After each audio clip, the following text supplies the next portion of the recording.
The following is a Hoop Ball presentation.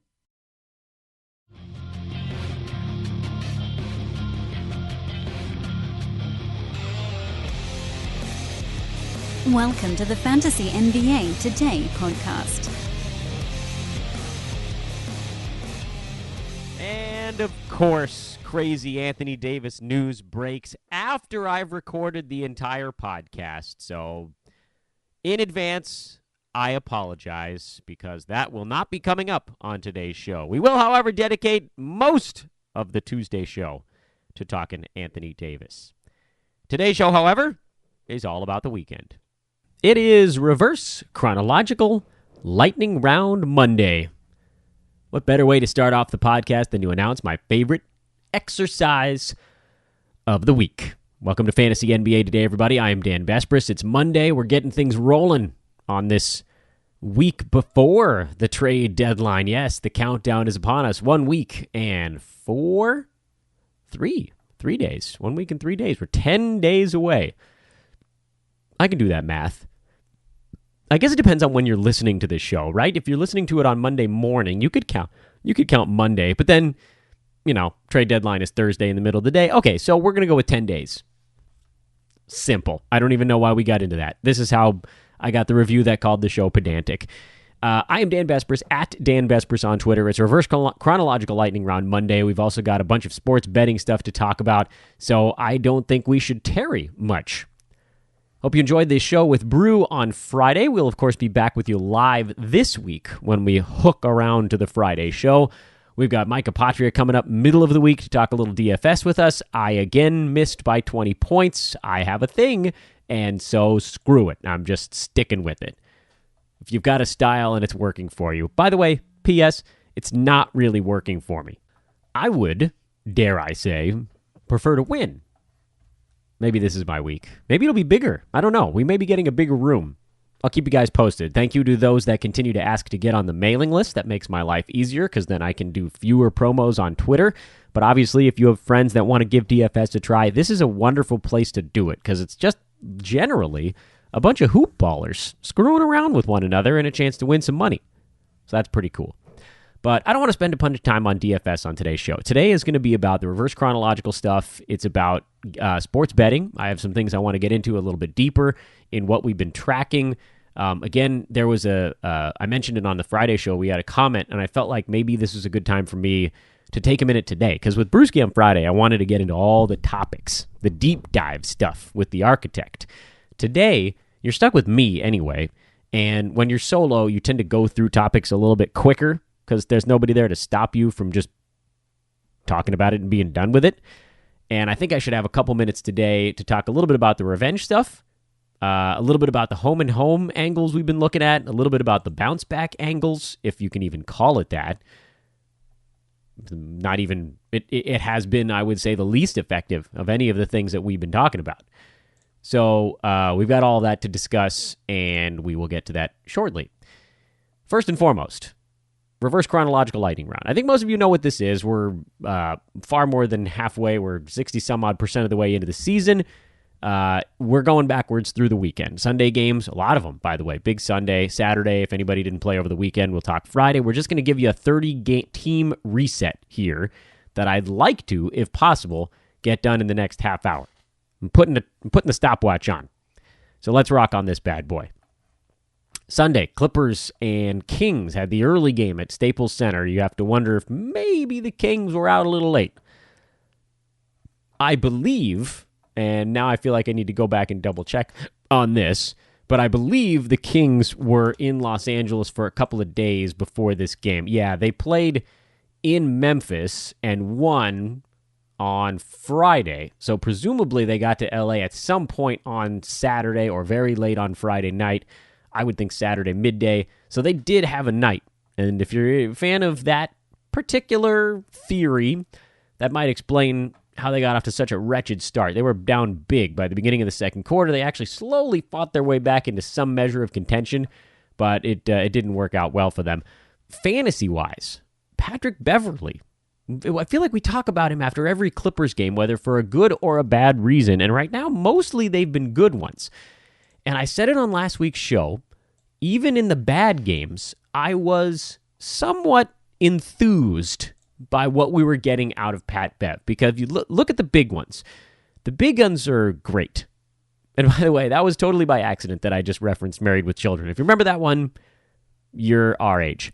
On the 20th of January, he had 18 and 12. 12 rebounds, by the way. Remember, we're talking about Beverly, point guard, massive rebounding guard. 5 assists, 4 steals, a block, and 4 3-pointers. That was sort of the beginning of the mammoth run. And yes, it did generally correspond with the fact that Danilo Gallinari has been out for a handful of games now. He's missed those. He played 8 minutes in the game on the 18th, and then he's missed the last 5 in a row. Because with Gallo, everything is 5 games or more. Sore back, 5 games. Hangnail, 5 games. You guys know the drill. In that game on the 18th against Golden State, Beverly had 4 points, 7 rebounds, and fouled out. And so he actually did kind of have an avenue to get a little bit going in that game. But it's hard when you're tasked with dealing with Steph Curry. On the 20th is when things woke up. No Gallo. And so Beverly just said, all right, I'm stepping into this thing a little bit. The shots have gone up quantity-wise, and obviously that's a thing that we're going to monitor when Gallo comes back. The following game, 16 and 9 with 3 assists, a steal, and 3 3-pointers. Then you had a couple of down games for Bev. 23rd in Miami, 4 points, 6 boards, 2 assists, a steal. That's it. In Chicago, 2 points, 6 boards, 5 assists, 2 blocks. Okay. And then this one against Sacramento, 16, 10, and 8, near triple-double, steal, block, and 4 3-pointers. Fantastic game. What did we learn from all of this with Beverly? That, to me, is the question that we need answered if we're going to try to determine if any of this is even remotely sustainable. And the answer is probably not. Because over the last week and a half, he's been hovering around the top 70 since Gallo went out, which is not exactly the kind of earth-shatteringly massive news that you'd want. But he's going to have trouble really ever producing much better than top 60, despite the fact that sometimes he puts up some really nice lines, because he can't shoot, never really could. And as the game has modernized, if you want to call it that, even more of his stuff has moved towards the perimeter. He's a career 41%er, and this year, some 65% of his shots are coming from three-point land, so that number is actually decreasing. He's on his way down year over year. Could it get a little bit better? Maybe. But we're not going to go on that premise. We're going to assume that, yes, he's shooting 37% this year, and so let's assume it stays between 37 and 40. Even if it does improve a tiny bit, this would be a career low for him. So let's assume it improves a tiny bit, but not much. We don't want to make that assessment. We're already into late January, so there's just not that much time for things to change, and he's a low-volume guy anyway. Free throw shooting, he's not that great. He's a mid-70% guy. He's at 73 this year. It's not a career low. It's among his career low marks, but he doesn't take that many, so sort of inconsequential. Otherwise, things are actually pretty decent for Beverly in the counting stat department. When he plays 30 minutes a game, he gets up around 9 to 10 points a game. He was playing lower than that this year, so he was scoring closer to 7. Yes, the number of shots is down slightly on a per 36, but rebounding-wise, he's pretty close to his career mark. Assist-wise, you might even argue he's a little bit above his career mark. The thing that was astounding so far, prior to Gallo's absence, has been how bad Beverly's been at collecting defensive stats. I know. The same Pat Beverly. That's who we're talking about here. And yet, over this stretch, which has seen him play more minutes, so obviously that's more opportunities to be on the court and get defensive stats, they've been up significantly. In the 5 games without Danilo Gallinari, Patrick Beverly has 4 blocks and 7 steals. Yeah, 11 defensive stats in 5 games. He's averaging 2.2 defensive stats per game over that stretch. As the minutes dwindle, and they will likely decrease when Gallo comes back, because there'll be a little bit of a trickle-down effect. You'll see the Clippers forced to push guys across that might be sliding up a little bit right now, where you can get a little more Lou and you leave Pat in there for the defensive side. At some point, that's going to get phased out. So minutes will come back down a tad. The hope is maybe they don't drop all the way to the 25-ish mark. Maybe he's bought himself a few extra. Perhaps anecdotally, maybe he's starting to feel a little bit healthy finally. Remember, he dealt with a season-ending injury last year. It does tend to take guys a little bit of time to really start to hit their stride. But to me, the key here, the defensive stats. They're finally starting to show up. There are stretches this year where he'd go 2, 3, 4 games in a row without a steal. We're talking about just as recently as right around the new year, he had a steal against Sacramento on December 26th, and then he went 3 games of zeros before getting one against Phoenix on the 4th of January. So you can argue all you want that the per 36s are down and maybe playing fewer minutes, it gives him fewer opportunities to get steals. But we're talking about, in those 3 games, some 80-odd minutes where he didn't get a single steal or block. And in 80-minute stretches that he's been playing over this last little stretch, you're talking about generally 2 and 2 of those. That's 2 games worth. A little over 2 games worth. He's averaging, as I said, 2.2 per game. So I don't know that I can make the argument like 3 games before versus 2 games right now. He's still way above it in the 2 games right now. Maybe we're starting to see the defensive thing leveling off, because he's always been a pretty good defensive stats guy. We know that he's a great on-the-ball defender, and it usually translates to at least something like 1.3 to 1.5 steals per game, and about half a block per game as well. But the steals just weren't there, and not close. I mean, he wasn't anywhere near his career mark. He'd been playing around 30 minutes most of his career with Houston, and then even in the 11 games with the Clippers last season, and his steals mark in those 30 minutes was about 1.3. This year, if he were to be playing 30 minutes, he'd be at about 0.8. So almost cut in half. And we kept thinking that was going to level off. Is he going to be worth owning after Gallo comes back? It's going to depend a little bit on your build, because likely the 10 points per game is going to come back down to like 6 or 7. The rebounds will come back down. The assists will come back down. But if the steals, blocks, threes, low turnovers, if that tough stuff stays, he could actually be worth using the rest of the way. He could hover around that top 100 mark as sort of your classic Dan Besbris old man squad kind of guy. That is a slow way to get off to a start on a 30-team recap that I said was going to take 30 minutes. So we'll have to gain some ground. But we're not going to, because the next game, the Cleveland Cavaliers knocked off the Chicago Bulls. This is a triple revenge game. Chicago had won all 3 previous matchups this year, so you knew Cleveland was going to finally have a little bit of heart. And they did. And the most notable part of all of this is that Ante Zizic played 36 minutes in this game to Larry Nance Jr.'s 17. That's astounding. I can't believe that number. I can't believe it holds on a game-to-game basis, but the Cavs are going into a tank. And Zizic had 8 points, 14 boards, 3 assists, a steal, and a block. He only shot 4 for 11, but generally a good percentages guy for a big man. And so while I was sitting over here getting ready to drop him when Nance's minutes started to trend up, this game bought him at least another night. Maybe more. All right, Zizic, you're sticking around for now. And no turnovers, too. So that 5-turnover game does feel a bit like an aberration. So to me, the Cavaliers do have one useful fantasy guy. Zizic has played well of late. I'm looking at the stretch for him since Tristan Thompson went down. You don't want to look at the entire year. He's a top 300 guy over that span. Over the last 2 weeks, he's number 104. Over the last week, 156 because of the high turnovers and a game where he missed a whole bunch of free throws. But overall, you got to kind of like the body of work with him. It's a weird stretch. I'm on it, though. I'm rolling it. Robin Lopez played 26 minutes for the Bulls. He actually played relatively well in this ballgame, so Bobby Portis only got 19.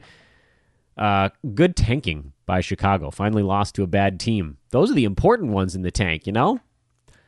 Milwaukee, Oklahoma City, not a whole lot to learn from this one. Nerlens Noel finally played a little bit better. Steven Adams tweaked his ankle a tiny bit. Maybe that bought Nerlens an extra minute or two, but, I mean, there's just nothing nothing changes, really, on a night-to-night basis. Jeremy Grant, what a wonderful pickup that's been. Utah beat the hell out of Minnesota in Minnesota. We finally got a good road game out of Joe Ingles. Ricky Rubio played well. Rudy Gobert has been awfully consistent, but didn't rebound very much. That's the Karl Anthony Towns effect. Utah playing better. This was an easy part of their schedule, though. Things are about to toughen up a bit for the Jazz. If you're a betting man, keep an eye on that. Karl Anthony Towns, 22, 6, and 7 with 3 blocks. Wiggins had 35. Luol Deng played 26 minutes in this game because apparently that's a thing. Taj Gibson foul trouble may have led somewhat to that. No Derrick Rose, no Rob Covington, no Jeff Teague, no Tyus Jones. The Timberwolves are watching their futures flash before their eyes right now. Without all of those guys, they're just not very good. 24 and 26 on the year. Under bet, still looking nice. Toronto beat Dallas, but only by a couple. Mavericks with the cover on that one. Good to see Danny Green playing. We heard he was getting his hand checked out due to a little bit of numbness, but he played and he was good. Shot 4 for 6. Easy enough. That's all I need to know. Dallas, massive triple-double from Luka Doncic. 35, 12, and 10. He's going to be fun for a long, long time. No, I'm not buying in on Dorian Finney-Smith. The minutes are too obtuse in Dallas. This is just a super boring fantasy team overall. Outside of Doncic, this team is a snooze. I really would love someone in their front court to get hurt. Not because I want to see somebody hurt. Nothing career-threatening, but just something to free up some minutes for a guy like a Dwight Powell. Or maybe some minutes for a Maxi Kleber. I'll get that right. Washington lost by 13 to the San Antonio Spurs. An oddly low line, by the way. I was asked about this morning. Yesterday morning on VSiN. Sorry, I had back-to-back days with appearances on the Vegas Sports and Information Network on Sirius Satellite Radio. They said, is this a trap line? And I said, nope. This is bettors finally catching up with the Washington Wizards. They played well for a couple of weeks here with John Wall out. You're starting to see the numbers reflect it a little bit, and so it created a little bit of wiggle room for a good team like the Spurs who can exploit issues in upstart teams like Washington, and they did. They scored 132 points on them. Spurs had 7 players in double figures in this game. No DeMar DeRozan, which of course freed up a bunch of extra shots for guys like Patty Mills, Davis Bertans, Bryn Forbes, whatever. Washington side, Tomas Satoransky, 21, 9, and 8. This team is legitimately better without John Wall. That's a near triple-double from Satoransky on 62% shooting from the field with 1 turnover. That's fantastic. Thomas Bryant got 30 minutes. Missed a couple of free throws, but overall, pretty good ball game for him. No defensive stats. That's the one thing you'd like to see going forward. But the minutes, that's the real nice part. They needed him out there to deal with LaMarcus Aldridge best he could, and no Jan Mahimi, so that actually also bodes well. I would say almost for a guy like Jeff Green, although we're starting to get near to when we were expecting an update on a guy like Dwight Howard or Markieff Morris. Few weeks away still, I would think. So maybe there's some points leaguey value for Jeff Green mixed in there. I wouldn't get too excited, but if Jan Mahimi's not playing at all, then they have that opportunity to go small again. Orlando and Houston. Jonathan Isaac had 7 and 8 with 2 steals and 2 blocks. I'm going to count this one as a good one. So that's actually 3 out of the last 4, although he only played 25 minutes. Terrence Ross got chucky in this one. I know that they need his offense, but I'm not sure that he really helps them. That's my sizzling warm take of the day. Thanks. I know. It was exciting. The part of this game that I think everybody was curious about was Chris Paul, and I have to admit, I went back and forth a bunch of times on whether or not to use Chris Paul in his first game back, and ultimately I thought, you know what, Mike D'Antoni's going to do something freaking stupid, like run him out there for almost 30 minutes, and he did. Thanks, Mike. Chris Paul, 25 minutes in his first game back, 12 points, 5 boards, 6 assists, 3 steals, 2 3-pointers on 4 out of 8 shooting, 2 for 2 at the foul line, one of the better fantasy lines of the night, and he only played roughly, I would say about 60 to 70% of what he'd get. Yeah, let's call it 70% of what he's going to get on a normal night. So that augurs well. Now, please, Chris, please play out the stretch. Maybe take a game off here and there. Stay right. None of this long absence stuff. Kenneth Faried missed a bunch of free throws again, and this is, of course, what we bought into with the Kenneth Faried experience, and it's troubling because despite the fact that he's putting up massive numbers in some key category, I mean, he's shooting 62% with Houston, he's averaging 15 and 9 with a steal and almost 2 blocks a game, but he's also shooting sub 50% at the foul line. Oh, no. So that puts him in the top 125. He's much like Montrezl Harrell. He has to be owned for the fact that he's just going to be going bananas as a center for the next 4 weeks with Capella out. But you need to be able to buffer that with free throw shooting. And so for my team, one in particular that relies on Damian Lillard to float that category, when Dame missed a game, that's costing me. That's a big deal for sort of a double reason now that I'm sitting on both Hassan Whiteside and Kenneth Faried.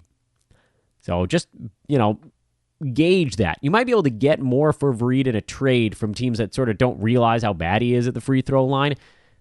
I desperately need centers in this league in particular, so I don't know if I can move him, but I kind of want to. Maybe you package him with somebody. He's putting up these huge lines. Throw him in there with some top 50 guy. See if you can put those two dudes together and get someone inside the top 35. That's a huge deal. Steal a round and a half with a free agent pickup at this point in the year who's not going to be good the whole season. Incremental upgrades, guys. That's what we preach on this bad boy. Miami, I don't know what you call this rotation. Is it shorter? A little bit. Dwayne Wade played 28 minutes. Heavily involved in this ball game. Last one at MSG for Dwayne, so you knew the farewell tour was going to be a thing. Tyler Johnson missed the game with left calf soreness, so Wayne Ellington got a chance to play. That's so stupid. Dion Waiters, 18 minutes. Adebayo, 19. Kelly Olynyk, 17. Hassan Whiteside, 24. They went centerless for a couple stretches in this game. Oh, joy. Well, I guess that you could call Olynyk the center for a little bit. The three-headed monster. Rodney Magruder played 22 seconds. Whoop-de-freaking-do. Derek Jones hurt his knee, so at least that situation sorted itself out for us. Oh, boy. Okay, so I'm all about Hassan Whiteside. He should be used. With his rebounding and blocking ability, he has to be in your lineup, and if he can just not take a ton of free throws, as was the case here, he's made 3 of his last 4, so he hasn't killed you in a couple of games, thank heavens. And then you got all these other ragtag weirdos. Goran Dragic, probably still a little under a month from coming back. You're not rolling the dice with these guys. I keep trying to tell people that Bam Adebayo is never going to get his fair shake. Why won't anybody believe me? He's not going to get there with Whiteside in his way. They're not going to just flip. And at least half the time, Whiteside is better. Where he's like, oh, Bam's better. Some nights, yeah. Some nights, no. It's just not that simple with this team. But elsewhere, it really is. Center is one of the spots where I'll give Spoelstra credit. He's trying to figure out on a night-to-night basis which of those dudes has some energy and some focus. Point guard, wing, all that other stuff. I mean, you got to pick a horse at some point. Is James Johnson part of your future? Come on. What are you doing with Wayne Ellington? He's on the block, right? A team like the Lakers would love a shooter like Wayne Ellington. Is he playing? Rodney Magruder? He played like 35 minutes a game when your team was hurt. Now he's nothing. I know Justice Winslow is your point guard, but point guard should probably be able to shoot free throws a little bit. Oh, I hate it. What a mess. Doesn't matter. The Knicks, almost as screwy. No Emmanuel Mudiay for the next week and a half. It was 2 weeks a couple days ago, so it's a week and a half now. Luke Cornett, similar situation at least. Frank Ntilikina hurt his groin in this game, which means Trey Burke is off the leash, ladies and gentlemen. He played 23 minutes and had 16 points. That's probably your basement effort from this point. Mitchell Robinson, however, played 23 minutes, only committed 2 fouls, had 6 points, 7 rebounds, 3 steals, and 2 blocks. Yum. I can dig it. Mario Hezonja got 30 minutes in this game. Can't explain that one. Kevin Knox just wasn't very good, so poof. On to the next one. Tim Hardaway Jr. on the trade block. I'd love to see him on a team that matters, so you know he'd actually get out there and play a little bit. Nice to see him play at all in this one. But Mitchell Robinson, I mean, we told you he's a guy that had to be stashed because he's just going to be able to go until he fouls out. If he doesn't foul out and you're getting 20 to 24 minutes a game, he's going to put up massive defensive numbers. And as I said before, the blocks we knew were going to be there. Steals are going to come too because his wingspan's like 85 feet. Phoenix in LA. I legitimately thought the Suns were going to be competitive in this game. That is a big letdown. I put an extra unit on this one from the revenge angle because I thought Phoenix was in a good position coming off a big-time embarrassing loss in Denver. Players only meeting, blah, blah, blah. They got Richaun Holmes back, but it didn't matter because they can't guard anybody. And Devin Booker was lost at best in this game, and he's the only guy on that team that can shoot. So without him, they were terrible. Josh Jackson, 15 shots. What did he make? 3 of them? Did I get that right? 3 out of 15? Josh Jackson, why we tell you he's a points league guy. Kelly Oubre played okay, but 2 out of 14, I think. No, 4 out of 14. Sorry, I get that right. Maybe Jackson was 4 out of 15. I might have had that. Yeah, I think it's 4 out of 15 on him. Sorry, I didn't have the number in front of me. Mikal Bridges looked good again, though. 16-6 with a steal and 3 3-pointers. This is why we said to hold on to Mikal. He's interesting. And then Richaun Holmes. Oh, you beautiful son of a gun. It's such a pleasure to have you back. 12 points, 10 boards, a steal, and 4 blocks. And obviously no DeAndre Ayton, and he might be back soon. And so the Richaun Holmes top 50, easy top 50 as your heavy minutes guy, because he ain't going to play more minutes than Dragan Bender if he doesn't foul out. Those days are not going to be that long, but Meanwhile, on the other side, Ivica Zubac was the hot hand in this ballgame. He did eventually foul out, but he managed 35 ultra-strong minutes beforehand, 24, 16, and 4 blocks. And so he rendered JaVale McGee fairly useless in this ballgame, and there's a little bit of a hot hand thing developing, or obviously with Zubac, he's the starter, so he has the initial edge, but you can look at the game log for a lot of these guys, and it bounces around like crazy. Zubac, 24 and 16 in this one. He had 10 and 8 in the last one with 4 turnovers and no defensive stats. He had 18 points, but only 4 rebounds and 1 block in the previous game. 17 and 7 before that. A solid game with 1 block. 26 and 12 the game before that with 4 turnovers. The game before that, he played 8 minutes. 7 and 3. So it's sort of tough to tell exactly what we're going to make of it. He's certainly the guy that has the first crack at it right now. And, I mean, I suppose you could trust it because he can make free throws, and so that makes him an interesting fantasy player. It's sort of that same thing where, like, if you can find a big guy who can actually step to the line and not kill you, he doesn't have to do a ton of other stuff to be great, but he's not a big shot blocker. The 4 blocked shots came out of nowhere. Generally, it's 0 or 1 for him, and without that, you're talking about percentages and points. And is that enough? Barely is the answer to that question. Over the last week, he was number 180 prior to this big explosion. So that'll obviously push him back up towards the top 100 because of the super low defensive stats. So if you need percentages, right now he's playing an awful lot like kind of a poor man's Jonas Valanciunas. So he's like JV with probably a few more field goal attempts because he's getting 4 or 5 extra minutes in that position battle.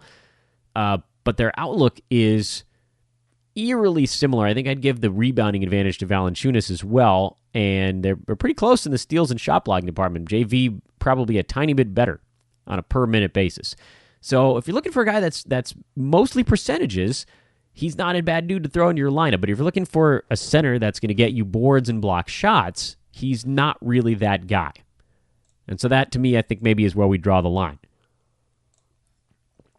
5 games Saturday as we continue our tour de force here. We've already talked about the Spurs a little bit. Pelicans riding the Jahlil Okafor wave right now, although it sounds like Anthony Davis could be back in the next week, and that's going to ding that. Julius Randle back soon. Niko Mirotic probably a couple weeks away.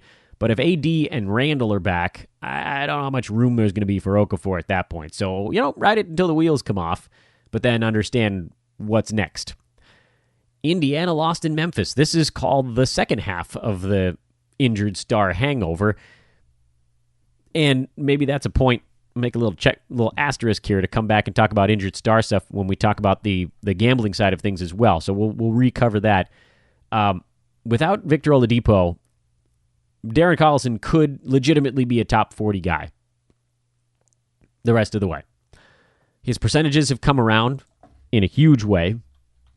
Since really Oladipo's first injury, he's number 77 on the year in 9-cat, and over the last month, he's number 26.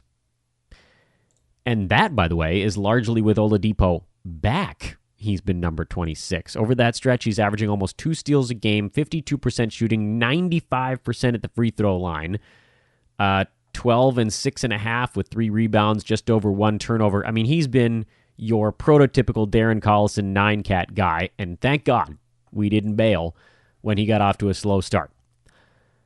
He has pretty good chemistry with Miles Turner, so I'm not super worried about how that situation is going to pan itself out. Corey Joseph is not going to do enough to get over the hump. The thing that's been surprising with this Indy team is that since Oladipo went down, Tyreke Evans has looked completely lost again. It seemed like this was going to be his opportunity to really cut loose, and he looked confused in that Toronto game after Oladipo got hurt, and he looked even more confused in Memphis against a former team. Maybe they just knew how to play him. I would give him another game or two, at least. I know that there's always this urge to hit panic and go pick someone else up, but let's try to remember what Evans did last year. He's never going to have that kind of freedom with Indiana. I don't know that he's ever going to get up to 30 minutes with Indiana, but last year, remember, in 30 minutes, he averaged 19, 5, and 5 with a steal and 2.2 3-pointers a game. That type of performance is in the tank for this dude. Do not give up on him because he's looked confused with his new role for a game and a half. Don't panic. Memphis finally got a win, a badly needed win. Bruno Caboclo played 28 minutes in this game with Omri Caspi, Garrett Temple, and Kyle Anderson all out. Justin Holiday, 39 minutes, so he's a guy that obviously needs to be in your lineups just from being on the floor that long. Jaren Jackson has stopped blocking shots. Can't figure that one out. Sometimes as young guys try to figure out how to stay out of foul trouble, they lose what makes them unique. And for Jaren Jackson, he has 3 blocks over his last 5 games, and that's a little bit sad, honestly. He's number 81 in 9-cat right now because his specialty has been shut down by the desire to keep him on the floor a little bit longer. I get it, but for fantasy purposes, that's no fun. Golden State in Boston. Not a whole lot to learn from a fantasy standpoint in this one. Boogie, minutes slowly moving up. He had a big ball game already. I mean, you got yourself the guy now if you waited this long. With the Celtics, you're starting to see a team where there really is only like 3 dudes that you can trust. Kyrie Irving, Al Horford, and Jason Tatum.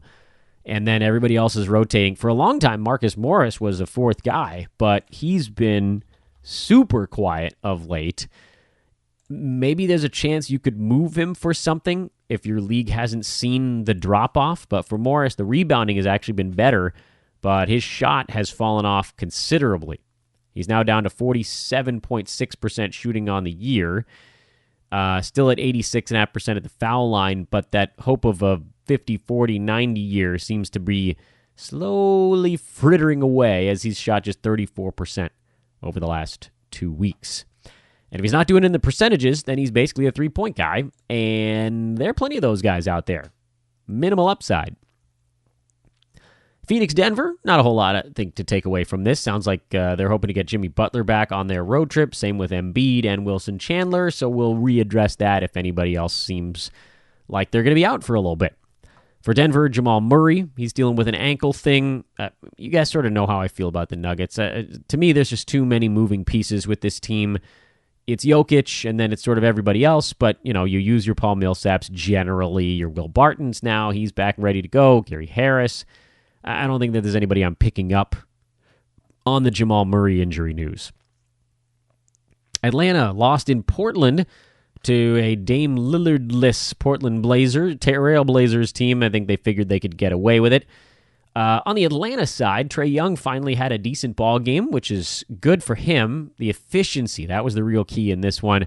John Collins continues to get no defensive stats. Taurean Prince, 36 minutes. As I said late last week, once he cleared that 28-minute mark, that's when I was getting him into my lineups. Obviously not a huge fan of 5 for 14 shooting, but 2 steals, 11 and 6 with a three-pointer. If one more of those three-pointers goes in, and he's still only 6 out of 14, which is not what you call a fantastic shooting night. But then you're talking about 14 and 6 with 2 steals and 2 threes. That's a Taurean line that I think we could all get behind. So he's in my lineups now. Loving Dwayne Dedmon lately with 8 cash counters in this ball game. Atlanta's fun. And they might get Kent Bazemore back within the next week. He was, I think they've had him like a couple weeks away about a week ago. So maybe we get him by next weekend. That's my hope at this point. Blazers side, no big adjustments, obviously. With Lillard out, you're not going to buy hard into the Seth Curry thing. It's good to know that if Lillard ever misses another ball game, Seth is your streaming guy. Mo Harkless is the one we're always watching with this team, and he did play 31 minutes in this game and had sort of an un-Harklessian 4 turnovers and a missed free throw, but 16 points with a 3, a steal, and a block. He picket fenced those 3 categories, as always, and I know we're sort of beating the drum here and wailing away on that poor dead horse, but if he ever hits a point, and they have 3 days off between games, and then they have like half a week off, so I would presume that his minutes will actually be decent over the next couple of weeks. They just don't have that many games in that stretch. If he hits a point at any stretch this year where he's solidly playing 25 to 32 minutes a game, then he deserves a roster spot. Problem is, he just has never gotten there. So we'll continue to watch. Harkless watch continues, and I hope that maybe we'll see it eventually. Turning the clock back to Friday, we did have a couple of teams that we haven't covered yet, one of them being the Brooklyn Nets, who lost Rondae Hollis-Jefferson to a face injury, although it sounds like he will play in their next one. Spencer Dinwiddie out for 3 to 6 weeks. Karis LeVert still out for another month. Alan Crabb, we don't freaking know. The Frank Ntilikina versus D'Angelo Russell battle in this game was funny. Ntilikina only played 18 minutes. I know they made a big deal about his defense. What he did do is force Russell off to kind of a slow start, and he never quite recovered. But Brooklyn got enough from the reserves. Ed Davis had 17 and 16 off the bench and killed your free throw number in the process. And a guy named Theo Pinson, who I admit I have no idea who that is, had 19 and 8. So figure that one out. Congratulations. If you figured it out, you are ahead of me on that one. And that might be it. I'm trying to remember if Charlotte was the other one that, and Detroit, I think, played on Friday. They didn't go over the weekend. Nice to see Nick Batum actually making a little bit of noise and a little more regularly. Still not every game, but that's 2 in a row of double-digit scoring and 3 out of the last 4. He's probably owned in every single one of your leagues, and most likely the person that has him has also noticed these 3 out of 4 good ball games. I don't think we ever recommended a buy low on him because, frankly, I just couldn't figure out why he had turned into a ghost of himself. But maybe he's starting to wake up. Charlotte, they need wins. They've won 4 of their last 6 to sort of hang on there at the end of the Eastern Conference playoff chase. He's been number 111, Batum, despite what has been, by all accounts, a big down season for him. And if you get even a couple of weeks of good play out of Nick, that would be a huge boon to your fantasy team. And maybe Kemba Walker misses a game. He hurt his neck. I think he's probable, and he's a tough cat, and he plays through a lot of stuff, but you never know. Also, shout out to Marvin Williams. Again, 35 minutes, 13 and 8, a steal and 3 3-pointers. Oh, I love it so much. I think, all the things that we miss, we hit, whatever, there's the long line of stuff.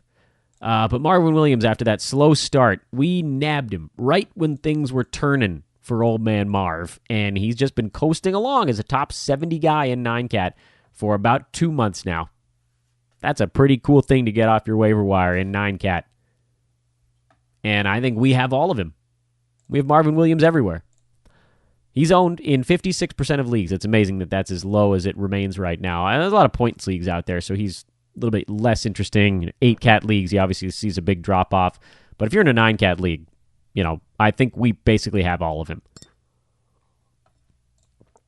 All the Marvins. Give me all the Marvins. Detroit is another team we haven't covered, and that's fine. Do we need to? We don't. And that is your reverse chronological lightning round. I want to talk a little bit about revenge angles, and they were a mixed bag over the weekend. As I recall, Friday and Saturday were both a split. No, that's not right. Friday, there was only one. That was a weird one. Have I lost my mind completely? I have. Friday was a split. Friday went 1-1. Cavs covered. Jazz did not. Saturday, the Grizzlies covered, as they've won a game. That was a revenge game against the Pacers. And then Sunday was a rough one. It went 2-4. And so overall, the weekend was a down one. It was down 1 and change units. So not terrible, but also not what we were hoping for. Home and home series, we learned a little bit as a couple of home and homes finished up. The Cavs and Bulls in a kind of a split home and home. There were 6 games in between. The Jazz and Wolves had a home and home where the Jazz won both games but covered the second one on the road at a shorter spread. And then we had a bounce-back game as well. The Phoenix Suns got whipped in Denver and then stunk it up in Los Angeles as well. I had a couple of things I wanted to talk about. Number one, the injured star theory, which I brought up a few moments ago, has a few little pieces, I think, that need to be discussed at greater length. Number one, what does the injured star theory mean? Well, at its core, what it means is if a team loses its superstar for X stretch of days, there's usually an initial response by the other guys on the team to step their game up and say to one another, hey, let's do more. Let's pick it up for our guy. That's what we saw when LeBron went down. Remember, the Lakers went into Sacramento and almost won that game that nobody expected them to win. They did end up losing it on a last-second play. You see it 1,000 times. I mean, you saw it when Clint Capella went down for the Rockets. They figured they were just going to get dumped on with no center, and they picked it up. And yes, obviously they have James Harden, so that's not the greatest example. The flip, okay, before we even get to that, there are a couple points that need to be made about that. Number one, it needs to be a finite number of games missed for a superstar. There needs to be a light at the end of the tunnel. You can think of it to create kind of a comparison as if everybody feels like, let's say you're lifting a weight. That's the metaphor we're going to use here. That's the comparison. There's a dozen guys lifting a weight. The strongest guy, and all together, by the way, they can always lift the weight. As a team, they can almost always lift the weight. Whether we can call that winning, losing, whatever, covering, it doesn't matter. They get to the end of the game and they feel like they've been okay.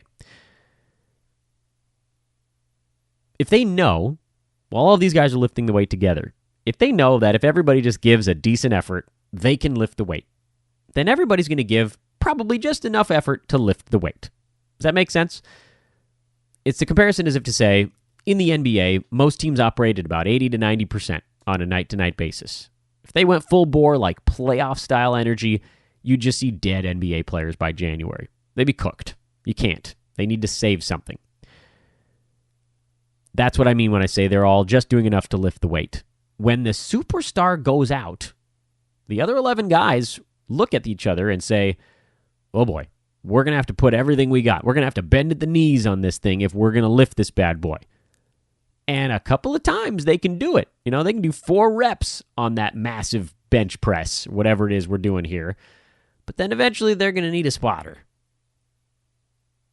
This comparison has totally gone off the rails. But I think you guys get what I'm saying. By the second or third game without the superstar, it catches up with them. They're gassed. These guys that have been doing extra can't anymore. And the gas comes out. The wind comes out of their sails. For the Lakers, that was, I think, basically like the second or third game since LeBron went down. They played well for a game and a half, and then it was like, we can't do it without him. We need him back. There's a caveat to that, and the caveat to that is the season-ending injury. Victor Oladipo.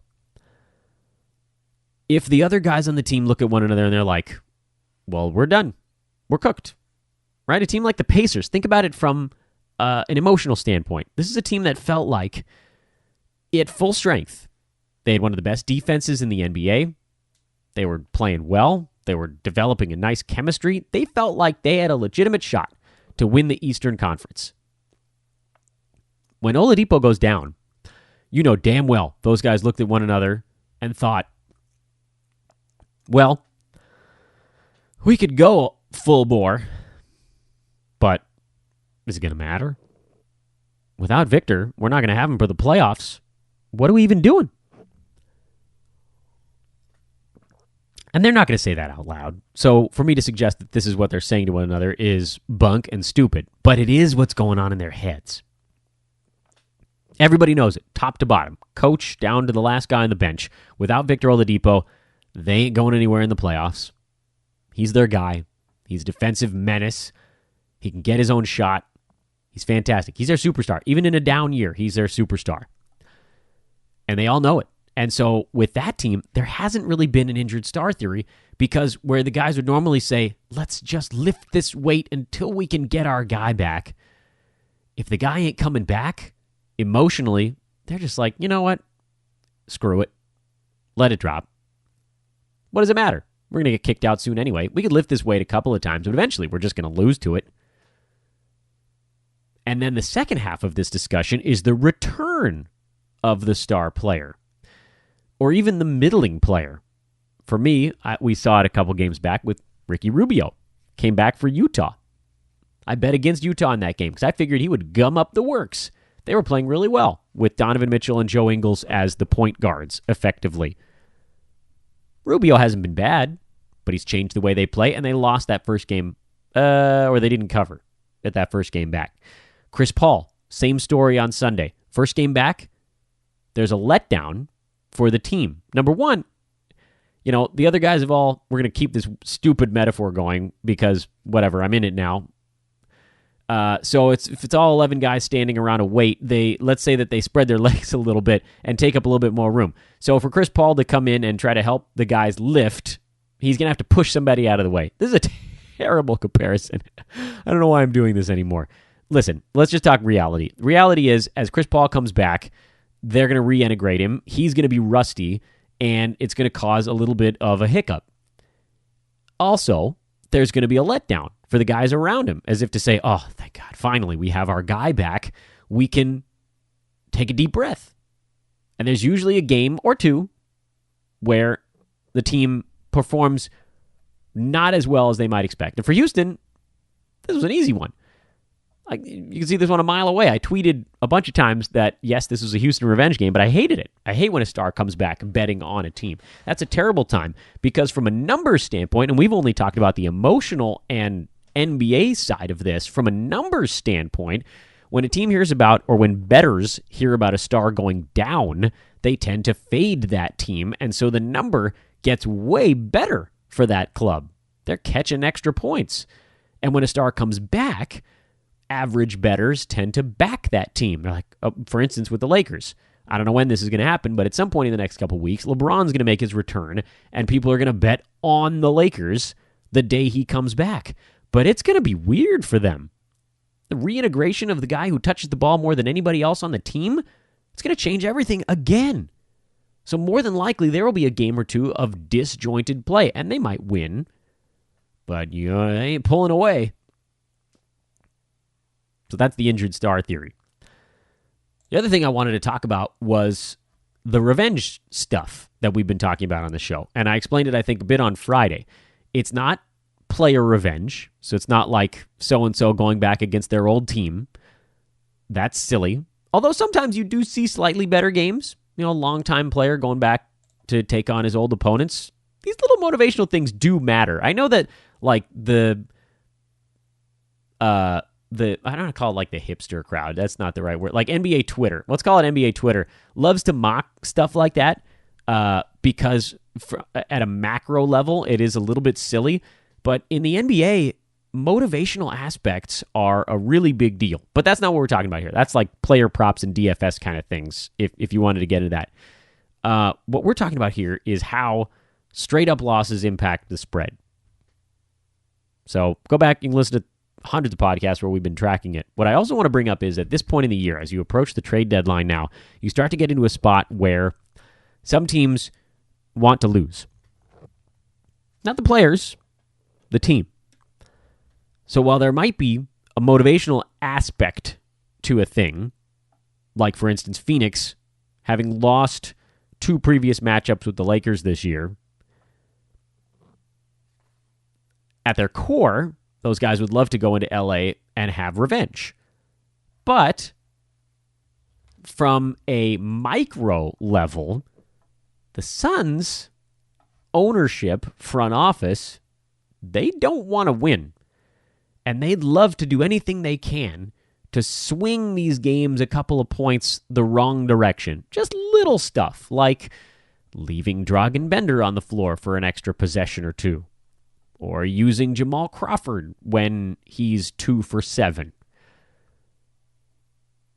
Or letting Josh Jackson stay out there on a night where he has absolutely no touch whatsoever. It's little things.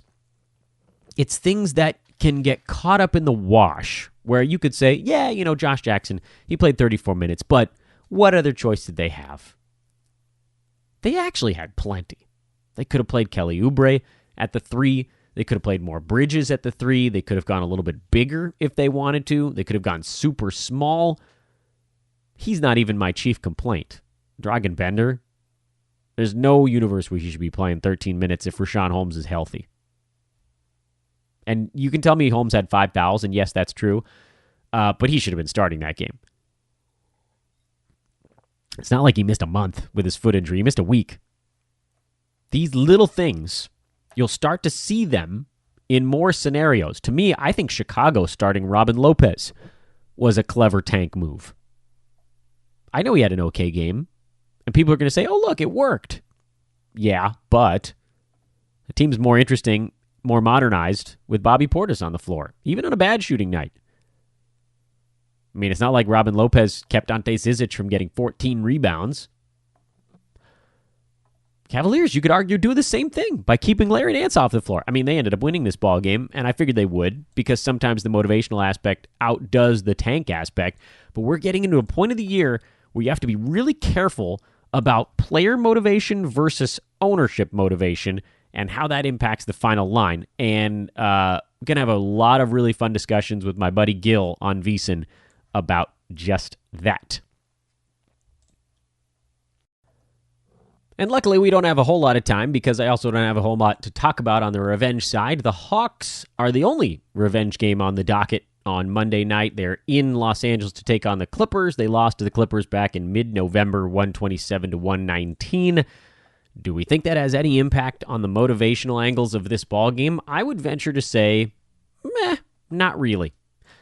You're going to get a pretty decent line because the Hawks are generally thought of as a terrible basketball team, but they fight pretty good on a night-to-night basis. They just, they're not that great at the end of the day. They're at least fun.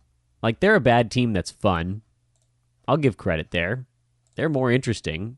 They're the 12 seed in the East for a reason, right? Bulls are not fun. Knicks are not fun. Cavs are not fun. The interest in the East starts at Atlanta, and they're 5 games ahead of the Bulls. So they're playing their way out of the tank battle because the Suns are 11-41 also. So the Hawks, they're very clearly 5th from the bottom, and it would be awfully hard for them to get into that bottom 3, but you never know. So we'll keep an eye on Atlanta. We'll see if they start to do a little tanky stuff. So far, they've largely played their relevant guys. It's not like sometimes teams go out there and it looks like they're just doing things to try to lose, but like Taurean Prince is playing nice minutes, Collins, Dedmon's still playing half the game. They're still out there competing on a night-to-night basis. I don't know that we can quite lump them into that group just yet. I also don't know that the motivation of this revenge game is relevant. I mean, we're talking about 2.5 months ago. But these two teams only play twice, so maybe there is that little aspect where you don't want to lose the whole season series. I got to believe it's going to get mentioned in the locker room. From a fantasy standpoint, on the Monday evening card, again, just a short Monday off a big Saturday. New York is in Charlotte. Not a whole lot going on there. I mean, New York, sounds like Trey Burke is probably going to have some opportunity, but there's also the possibility they just rotate guys in and out. I'm so enamored with Mitchell Robinson right now. Indiana has to show me that they can be as competitive now with their future in doubt this year. This immediate future, I should say. Warriors are playing well these days. Brooklyn and Boston, that's been a surprisingly competitive series the last couple of ball games. Each team has won one of them. Boston, too many mouths to feed. Brooklyn, not enough sometimes mouths to feed. They're a weird one, and I guess we'll keep an eye on Shabazz Napier. Denver and Memphis. Are the Grizzlies any better? They did win on Sunday. They got to win a couple in a row, if they want to keep from blowing the whole thing to smithereens. And then we already talked about Atlanta and LA. Fantasy stuff, Patrick Beverley. Can he keep it going? He's an energy man. How long before he plays himself into an injury? And that's it, folks. That's your Monday Fantasy NBA Today. Again, I'm Dan Besbris. Stay tuned for the DFS link. That's likely coming up either tonight or tomorrow. And we'll break it all down when the time comes. Have a great day. We'll talk to you then.